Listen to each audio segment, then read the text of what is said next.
I'm Dr. Ali. I'd like to welcome you back. We know that when you improve your health, you improve the quality of your life. And our goal for you is to bring you the knowledge and resources that would empower you, your family, and your community. If you're joining us for the first time, make sure that you subscribe so you can make informed changes to improve your mind and body. So let's talk about our topic for today. Our topic for today is hidden hunger and how we can prevent it. So today we will be talking about what is the definition of hidden hunger and why hidden hunger is actually a very important root cause of a lot of chronic diseases. So let's go ahead and get started. So hidden hunger is a form of malnutrition. This malnutrition is caused by a lack of vitamins and minerals and important nutrients in our diet. So when we think about malnutrition, we often think about somebody who is underweight, somebody who does not have access to food. However, that is not always the case. So for example, you may see somebody with normal weight, normal height, but when you look at their nutrients, you will find that they will have deficiency of vitamin D, or they would have deficiency of magnesium.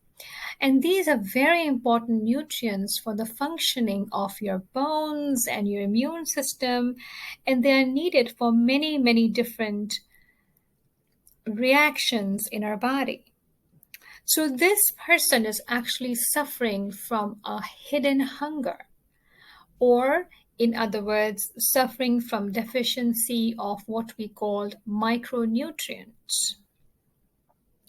According to the Global Hunger Index, more than 2 billion people are suffering from hidden hunger or micronutrient deficiencies. So a lot of times we will find that people who have hidden hunger will also have obesity. And that person who is obese may have an excess of calories, but would lack the nutrients needed to be able to process those calories. And so a lot of times, obesity is a manifestation of hidden hunger. Similarly, we find people who eat really well and still develop chronic conditions. And those chronic conditions are a result of micronutrient deficiencies. So there are about 3 billion people who are actually malnourished because they lack food that is rich in nutrients. So whenever we see any chronic disease, one of the questions we need to ask is whether there's underlying hidden hunger.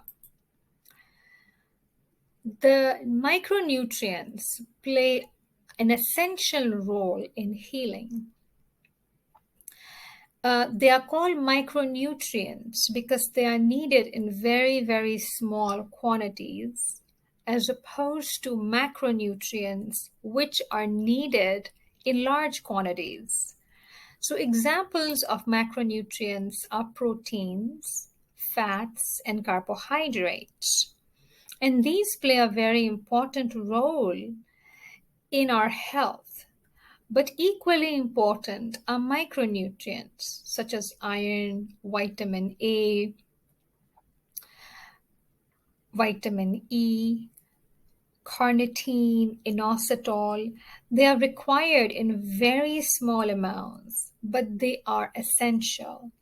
And their deficiency can result in a lot of different symptoms, such as fatigue, such as reduced immunity and reduced ability to fight infections, impaired cognitive function. And so it is very important to not only assess the macronutrients, which is how much fat, how much carbohydrate, and how much protein is a body needing. But at the same time, we also need to assess what is the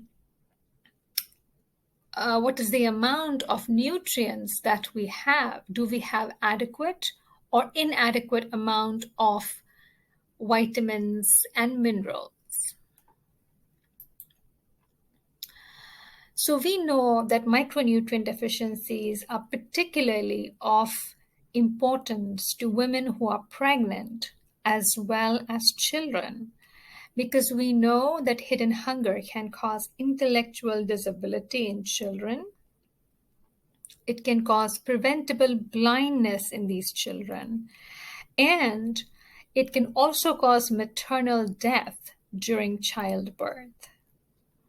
They limit an individual's ability to earn a living, to learn, and to live a healthy life.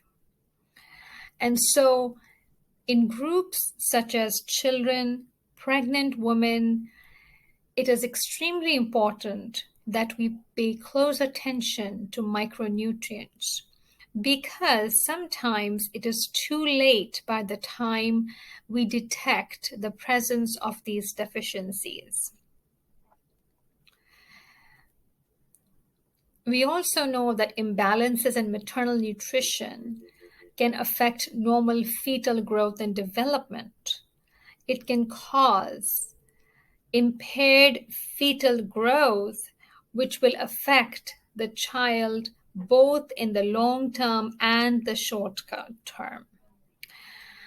So if you are planning to be pregnant or you have children who have chronic issues, then you might want to ask if there's an underlying micronutrient deficiency which is causing that problem. We also know that micronutrient deficiencies play a very important role in chronic diseases. We know that conditions such as osteoporosis, osteomalacia, thyroid disease, as well as cancer and heart disease can be caused by presence of micronutrient deficiencies. So the best way to be able to get your nutrients, which is vitamins, minerals, and other nutrients such as CoQ10, serine, inositol, carnitine, is to be able to eat whole grains. Such as if you're going to have pasta, then you want to go with brown rice pasta. If you want to have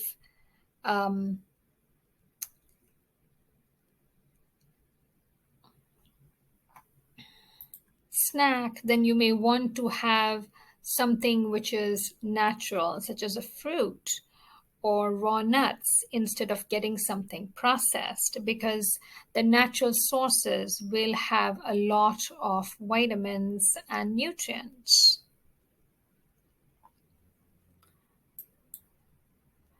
So how do we avoid hidden hunger? And so one of the ways to avoid hidden hunger is to make sure that we are having whole foods. For example, instead of having fruit juices, we can actually have a whole fruit, which has many more nutrients and fiber. Similarly, instead of having vegetable chips, you may want to actually have fresh vegetables. We now know that soil degradation is one of the reasons why the fruits and vegetables that we have nowadays are not as nutrient dense as they used to, which is the reason why the number of vegetables, particularly non-starchy vegetables, that we need to eat in a day is 9 to 12 cups. And that may look like a large amount of non-starchy vegetables to consume, but that is something which is critically important to get adequate micronutrients. When I say non-starchy vegetables, I mean all vegetables with the exception of potatoes, sweet potatoes, yams, and butternut squash. The second way to preserve nutrients in vegetables and fruits is to not overcook them. Because if we heat them at a very high temperature for a very long period of time, we're going to destroy the vitamins and minerals in the vegetables. And last but not least, it is very important that we go ahead and assess our micronutrients. And you can look at micronutrients both in the serum or the blood, and you can look at it inside the cell as well. Because sometimes we may have adequate nutrients in the bloodstream, but we may not have it inside the cell. So it is very important that you assess them both inside the cell and outside the cell. And if there's something that is missing, then you may want to take it in adequate amounts. And once you have taken that for some time, you may want to reassess and make sure that the amount that you're taking is actually improving the level of your micronutrients. Another question which is very important to ask is to find out, why do you have micronutrient deficiencies? Because a lot of micronutrient deficiencies are a direct reflection of the digestive tract not functioning very well. I hope that this information has been helpful to you to understand what is hidden hunger and how it plays a very important role in chronic disease. Thank you, and we will connect next week with more interesting and health-related information to empower you.